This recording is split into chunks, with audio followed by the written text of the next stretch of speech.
అందరికీ నమస్కారం. డివి real talk channel మీకు స్వాగతం పలుకుతుంది. నేను మీ వెంకటేశ్వర్లు. ముందుగా సరిహద్దుల్లో పోరాడి దేశమాత కోసం వీరమరణం పొందిన శ్రీ సత్యసాయి జిల్లాకు చెందినటువంటి అమరవీరుడు మురళీ నాయక్ ఆత్మ శాంతించాలని నివాళులు అర్పిస్తూ తెలుగు వీరుడు ఆదివారం నాడు ప్రభుత్వం అధికారుల అంచనాలతో అంత్యక్రియలు చేసింది. వారి కుటుంబానికి అండగా ఉంటామని కూటమి ప్రభుత్వం ప్రకటించింది. అదేవిధంగా రాష్ట్ర ప్రభుత్వం 50 లక్షల రూపాయల కుటుంబానికి సహాయం ప్రకటించింది. అలాగే 5 ఎకరాలు భూమి మురళీ నాయక్ తండ్రికి ప్రభుత్వంలో ఏదైనా ఉద్యోగం, ఒక స్మృతి వనాన్ని ఏర్పాటు చేయటం, అదేవిధంగా విగ్రహాన్ని ఏర్పాటు చేయటం, దేశమాతని కాపాడటం కోసం ప్రాణాలు అర్పించినందుకు ఆయనకి సముచితంగా ప్రభుత్వం గుర్తించిందని చెప్పాలి. సరే, ఇది ఇలా ఉంచితే కాల్పుల విరమణ, ఇరు దేశాలు కూడా కాల్పుల విరమణకి ఒప్పుకున్నాయి. అయితే కాల్పుల విరమణ అని చెప్పడం ఇది హాస్యాస్పదంగా ఉంటుంది. ఎందుకంటే పాకిస్తాన్కి కాల్పుల విరమణ అలాగే దాన్ని ఉల్లంఘించడం ఇవన్నీ కొత్త కాదు. సైన్యం మాట ప్రభుత్వం వినదు, ప్రభుత్వం మాట సైన్యం వినదు. సైనికులే ఉగ్రవాదులు అవుతుంటారు, ఉగ్రవాదులే సైనికులు అవుతుంటారు. ఉగ్రవాదులకి ఊతం ఇస్తుంటారు, సైనిక స్థావరాల్లోనే ఉగ్రవాదులకి శిక్షణ ఇస్తుంటారు. ఉగ్రవాదులను తయారు చేసి ప్రపంచానికి సప్లై చేసినటువంటి వ్యాపారమే పాకిస్తాన్ చేస్తుందా? అమెరికా ఆయుధాలను సప్లై చేసినట్టుగా పాకిస్తాన్ ఉగ్రవాదుల్ని శిక్షణ ఇచ్చి సుశిక్షితులైనటువంటి ముస్కరుల్ని మేము మీకు సప్లై చేస్తామని ఇతర దేశాలకు ఏమైనా సప్లై చేస్తుందా? మొన్న ఆయన ఎవరో మాట్లాడిన దాన్ని బట్టి చూస్తే అలాగే ఉంది. మీ దేశంలో ఉగ్రవాదులు ఉన్నారా, స్థావరాలు ఉన్నాయా అని అడిగితే లేవని, ఉన్నాయని ఇలా చెప్తూ యుఎస్ కు సంబంధించినటువంటి ఉగ్రవాదులు ఉన్నారని చెప్పి ఏదో చెప్తున్నారు. అంటే దాని అర్థం ఏంటి? వీళ్ళు శిక్షణ శిబిరాలు నిర్వహిస్తున్నారా? ఇతర దేశాలకి ఉగ్రవాదులను సప్లై చేస్తున్నారా? ఇలాంటి అనుమానాలు వస్తాయి. అయితే ఇది యుద్ధమా లేకపోతే సర్జికల్ అటాకా? దీన్ని ఏమంటారు? అసలు జరిగింది ఈ 5-6 రోజులు జరిగినటువంటి పరిణామాలు, ఈ ఉద్రిక్త వాతావరణాన్ని ఏమంటాం? అమెరికా, సౌదీ అరేబియా, ఇంకా G7 దేశాలు ఇవన్నీ కూడా దౌత్యపరంగా కాల్పుల విరమణ కోసం చెప్పాలని చూసినా కూడా మనం ఏమి యుద్ధం చేయటం లేదు, మాకు మీరు చెప్పాల్సిన పని ఏం లేదు అన్నట్టుగా, చెప్పాలనుకుంటే పాకిస్తాన్కి చెప్పుకోండి, మాకెందుకు చెప్పాలన్నట్టుగా ఇక్కడ పరిస్థితి చూస్తే ఎవరు చెప్పలేని పరిస్థితి.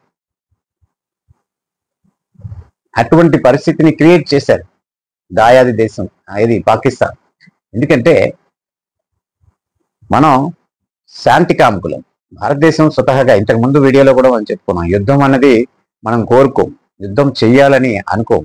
ఎందుకంటే అభివృద్ధి చెందుతున్నటువంటి ఫాస్ట్ గ్రోయింగ్ కంట్రీగా ఉన్నప్పుడు మనం యుద్ధం కోరుకోం. కానీ ఈ ఎస్కలేషన్ క్రియేట్ చేసింది ఎవరు అంటే పాకిస్తాన్. దీన్ని ఉద్రిక్త వాతావరణాన్ని రెచ్చగొడుతున్నారు, పెంపొందిస్తున్నారు.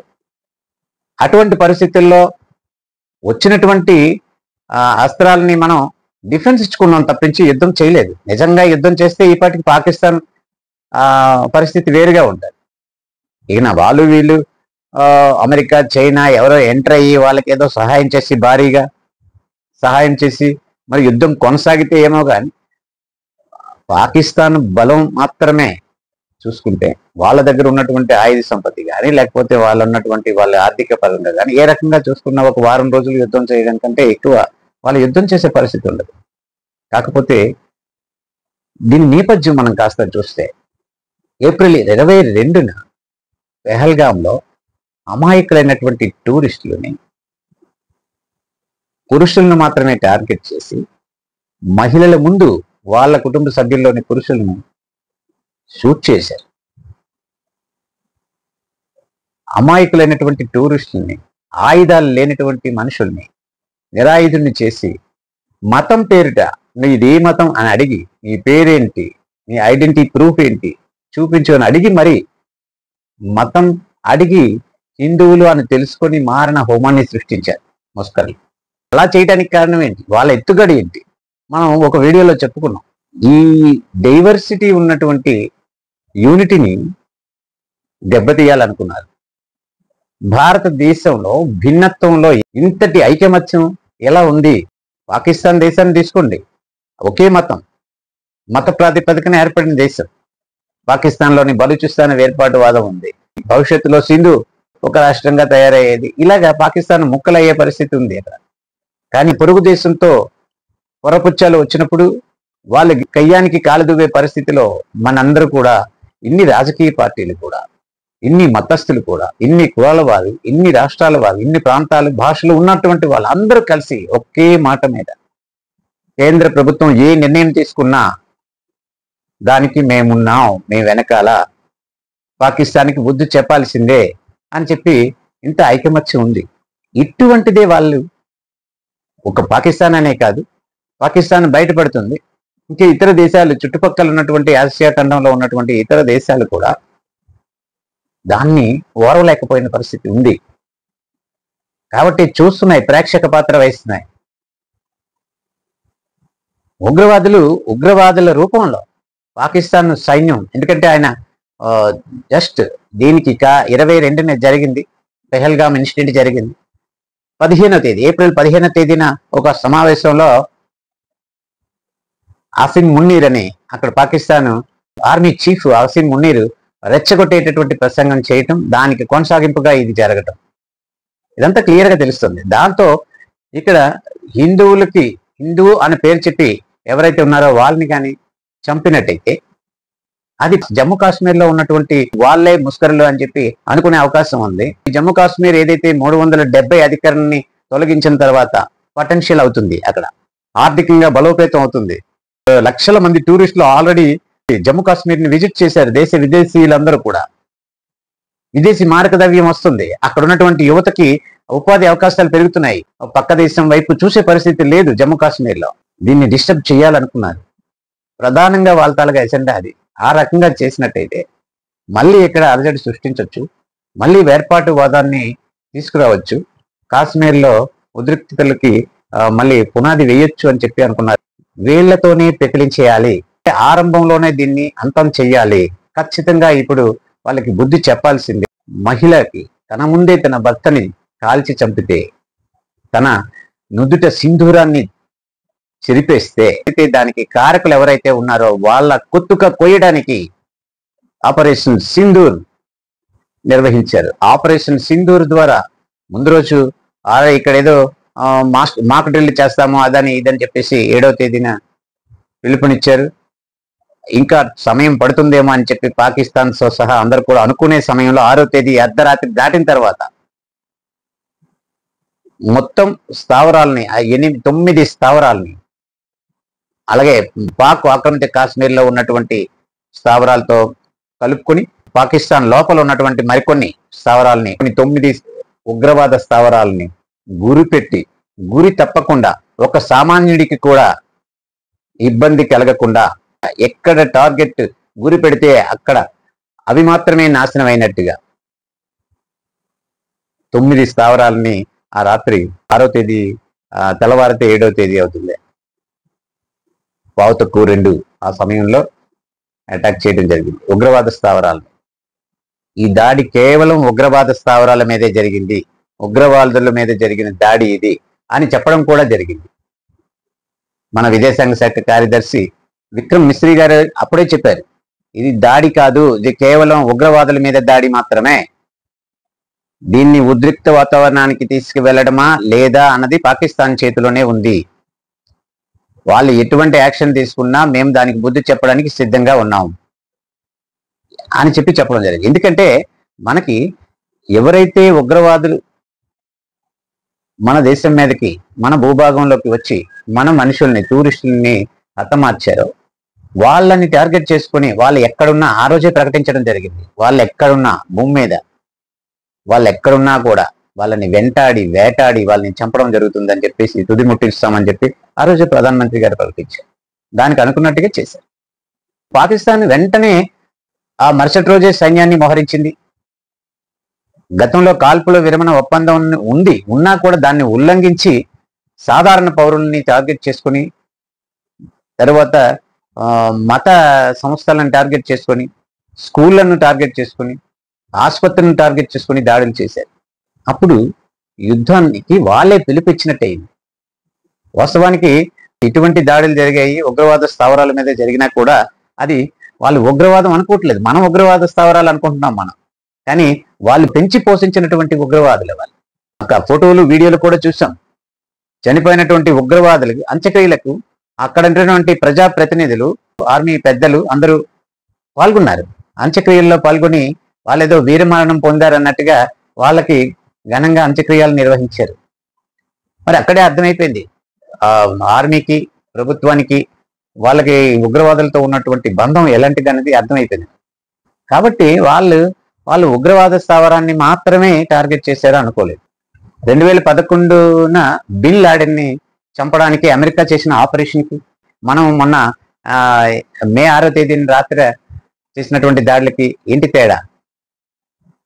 మరి అప్పుడు అమెరికా డైరెక్ట్ గా పాకిస్తాన్ లో చొరబడి ఎక్కడైతే లాడెన్ దాక్కుని ఉన్నాడో ముందుగా ఇంటెలిజెన్సీ ద్వారాగా అది తెలుసుకుని, ఆ సమాచారాన్ని తెలుసుకుని డైరెక్ట్ గా బిన్ లాడెన్ని హతమార్చడం జరిగింది. ఇప్పుడు మనం ఆపరేషన్ సింధూర్ అని ఎలాగన్నామో అప్పుడు ఆపరేషన్ నెప్ట్యూన్ అని చెప్పి లాడెన్ మీదకి వెళ్ళారు. అది కూడా లాడెన్కి ఆశ్రయం ఇచ్చినప్పుడు ఆ పాకిస్తానీ, ఆ దేశంలోకి చొరబడలేదు. మన దేశ సరిహద్దుల్లోనే మనం డైరెక్ట్ గా ఉగ్ర స్థావరాలని కొట్టాం. అదే సమయంలో సామాన్య పౌరులకు కానీ వాళ్ళ తాలూకా ఆర్మీకి కానీ ఏం డ్యామేజ్ లేకుండా మనం అటాక్ చేశాం. లష్కరే తోయిబాని కానీ లేకపోతే జైషే మహమ్మద్ కానీ అటువంటి సంస్థల్ని నిజంగా వాళ్ళు నిషేధిస్తే, వాళ్ళు మేము నిషేధించేసాం ఆ సంస్థల్ని, మా దగ్గర ఉగ్రవాదం లేదని ప్రపంచ ఎవరికి మీద వాళ్ళు చూపించుకోవడానికి తంటాలు పడుతున్నారు, చెప్తున్నారు. కానీ నిజంగా వాళ్ళని నిషేధించినట్టయితే వాళ్ళని హతమార్చాలి. లేదు, ఆ పని మనం చేసినందుకు సంతోషించాలి. మరి అటువంటిది ఏమి లేకుండా వాళ్ళు ఇప్పుడు వెంటనే సైన్యాన్ని మోహరించి మన పైన దాడి చేస్తుంటే చూస్తూ ఊరుకుంటారా? ఆ వెంటనే లాహోర్లో ఉన్నటువంటి వైమానిక స్థావరాన్ని కొట్టడం జరిగింది. జనరల్ ఇంకా జరుగుద్ది. ఇంకా మనం అటాక్ చేసేదానికి ఇంకా ఆలోచించట్లేదు. ముందు మన ప్రజల్ని మనం కాపాడుకోవాలి. ఫస్ట్ డ్రోన్లు, క్షిపణితో వాళ్ళు పూర్తిగా మన మీదకి అటాక్ చేశారు. చివరికి నిన్నటికి అంటే కాల్పుల విరమణ ముందు రోజుకి వరకు 400 డ్రోన్లు ఒకేసారి సరిహద్దు రాష్ట్రాల్లో 400 డ్రోన్లు వచ్చాయి. టర్కీవి భయంకరమైన డ్రోన్లు అవి. వాటిని కింద దిగనివ్వకుండా సమర్థవంతంగా గాలిలోనే పేల్చేసినటువంటి ఘనత ఇండియాకి దక్కింది. సుదర్శన చక్రం, S-400 సుదర్శన చక్రం, అదైతే ఏకంగా ఏ క్షిపణి కూడా నేల పడనివ్వకుండా వచ్చినట్టుగా ఎక్కడక్కడ ఎట్ ఏ టైం అన్నిటినీ కూడాను నిర్వీర్యం చేసేటటువంటి పనిలో ఉంది. ఆ సామర్థ్యంతో పాటు ఇంకా వింగ్ కమాండర్ యోమికా సింగ్ నేతృత్వంలో ఉన్నటువంటి వైమానిక దళం పాకిస్తాన్ని గజగజలు ఆడించేసింది. ఉక్కిరి బిక్కిరి అయిపోయింది. పాకిస్తాన్ తట్టుకోలేని పరిస్థితి అయిపోయింది. ఒక్కరోజు యుద్ధానికే మనం ఇలా అయిపోతే ఇక పరిస్థితి ఏంటి అనుకుని జుట్టు ఎప్పుడైతే అందలేదో కాళ్ళు పట్టుకోవడానికి వచ్చింది. వెంటనే ఫోన్ చేసి కాల్పులు విరమణకి మేము ప్రతిపాదిస్తున్నాం, మీరేమంటారని చెప్పేసి అడిగారు. ఇంకేమంటాం, మనం యుద్ధం చేయట్లేదు వాళ్ళకి. మనం అవకాశం చూసుకొని అవసరమైనప్పుడు అన్ని విధాలుగా వాళ్ళని ఆర్థికంగా, వాణిజ్య పరంగా, మరి విదేశీ వ్యవహారాల పరంగా అన్ని విధాల వాళ్ళకి రుణాలు కానీ, సహాయం కానీ, ఇతర దేశాల నుంచి కానీ రాకుండా చేసి వాళ్ళకి తెలిసి వచ్చినటువంటి ఇండియా తాలుగా మైత్రి కోరుకుంటే ఎలాగుంటది, శత్రుత్వం కోరుకుంటే ఎలాగుంటది అని వాళ్ళకి తెలిసి వచ్చే రకంగా చేయాలని, ఆ తరువాతే మనం యుద్ధంకి వెళ్ళాలని చెప్పేసి అనే ఆలోచన మనకు ఉంది. కానీ వాళ్ళు ఏదైతే ఈ ఉగ్ర స్థావరాల మీద దాడుల్ని సహించలేకపోయారు. కాబట్టి వాళ్ళే యుద్ధంకి రావడం జరిగింది. కాబట్టి మనం వెంటనే ఓకే చేశాం. సరే చూద్దాం, అంటే వీళ్ళైతే వాళ్ళ మాట మీద వాళ్ళు ఉంటారని నమ్మకం లేదు, కానీ మనం అశ్రద్ధగా ఉండం, కానీ ఓకే చేయడం జరిగింది. దీనికి అమెరికా, మన వాళ్ళైతే ప్రకటించలేదు ఆ విధంగా, కానీ America, China, Saudi Arabia, G7 దేశాలు కూడా యుద్ధాన్ని ఆపేయలే, శాంతిని కోరుకున్నాయి. ఆ విధంగా శాంతి చేకూరింది. అయితే పాకిస్తాన్ పేరైనా మార్చేస్తారు, కానీ వాళ్ళ తీరు మార్చుకోలేరు. పేరు మార్చుకొని మరొక రూపంలో వాళ్ళ ఉన్నటువంటి ఉగ్రవాదాన్ని వాళ్ళు పెంచి పోషిస్తున్నారే కానీ దాన్ని మార్చుకో. ఎందుకంటే మీరు ఆలోచిస్తే జైషే మహమ్మద్ కానీ లేకపోతే లష్కరే తోయిబా కానీ ఈ సంస్థలు సంస్థల్ని వాళ్ళు నిషేధించారు. నిషేధించినా కూడా వెంటనే అవి ముస్లిమాన్ పేర్లతో ఉన్నాయి, ఆ ఉగ్రవాద సంస్థలని పేరున్నాయి. వాటి కార్యకలాపాలు ఉన్న దేశంలో మనం అప్పు ఇవ్వకూడదని చెప్పి IMF లేకపోతే world bank, Asian development bank ఇటువంటివి ఏవైతే అంతర్జాతీయమైనటువంటి ఆర్థిక సహకారం చేసే సంస్థలు ఉంటాయో ఆ సంస్థలకి కొన్ని నార్మ్స్ ఉంటాయి. ఇలాంటి నిషేధిత ఉగ్రవాద సంస్థ కార్యకలాపాలు ఉన్న దేశాలకి మేము అప్పు ఇవ్వము అని ఇలా ఉంటారు.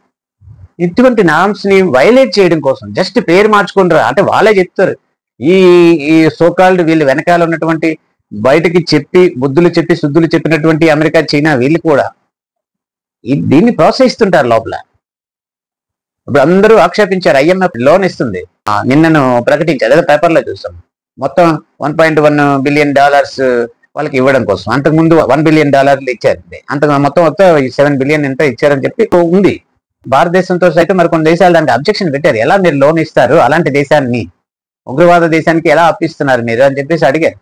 అడిగినా కూడా చైనా లాంటి దేశం మళ్ళీ లోపల నుంచి రికమెండ్ చేస్తుంది. ఆ బలమైన ఆర్థిక వ్యవస్థ ఉన్నటువంటి చైనా రికమెండ్ చేస్తే ఇవ్వకుండా ఊరుకోరు కదా, వాళ్ళు ఇస్తున్నారు. దానికి వీళ్ళు ఏం చెప్తున్నారు, ఈ మేము ఉగ్రవాద సంస్థలు, మా దగ్గర ఉగ్రవాద సంస్థ లేదు, దాన్ని మేము ఎప్పుడో నిషేధించాం, లష్కర్-e తోయిబాని జైషే మహమ్మద్ సంస్థలని నిషేధించామని చెప్తున్నారు. కానీ లష్కర్-e తోయిబా అని పేరు తీసేసి ది రెసిస్టెన్స్ ఫ్రంట్ అని చెప్పేసి పేరు పెట్టేది. వాళ్ళు ఇప్పుడు కార్యక్రమాలు, వాళ్ళకి ఇప్పటికిప్పుడు ఆ రిక్రూట్మెంట్ అంతమంది ఎక్కడి నుంచి వస్తారు? అది ఇంతకు ముందు వీడియోలో కూడా మనం చెప్పుకున్నాం. అసలు ది రెసిస్టెన్స్ ఫ్రంట్ అంటే అది లష్కర్-e తోయిబా ప్యూర్లీ అందరికీ తెలిసిపోతుంది. పేరు మాత్రం మార్చారు అంతే, కార్యక్రమాలు మారు. అదే పాకిస్తాన్ బుద్ధి, వాళ్ళు ఎప్పటికీ మారుతారనేది మాత్రం అది నమ్మలేం. పాకిస్తాన్ని నమ్మడానికి వీల్లేదు. ఖచ్చితంగా వారి విషయంలో అప్రమత్తంగా ఉండటం, ఇది నిరంతరం కొనసాగించటం, ఉగ్రవాదాన్ని తుదముట్టించడం అనే కార్యక్రమం ఆపరేషన్ సింధూర్ అనేది ఇది పూర్తి కాకూడదు. ఒకవేళ కాల్పుల విరమణ వాళ్ళ సామాన్య ప్రజలకి ఎవరికి నష్టం కలిగించకుండా, అది మన ఉద్దేశం కాదు కాబట్టి నష్టం కలిగించకుండానే ఉగ్రవాదం ఎక్కడున్నా, ఈ భూమి అంచుల్లో ఉన్నా ఎక్కడున్నా ఉగ్రవాదాన్ని నాశనం చేస్తామన్నటువంటి ప్రధాని మోడీ గారి ప్రతిజ్ఞ మాత్రం నెరవేరాలి. కేవలం జుత్తు అందకనే కాలబేరానికి వచ్చారు తప్పితే పాకిస్తాన్ని నమ్మడానికి వీల్లేదు అని చెప్పేసి నా ఉద్దేశం.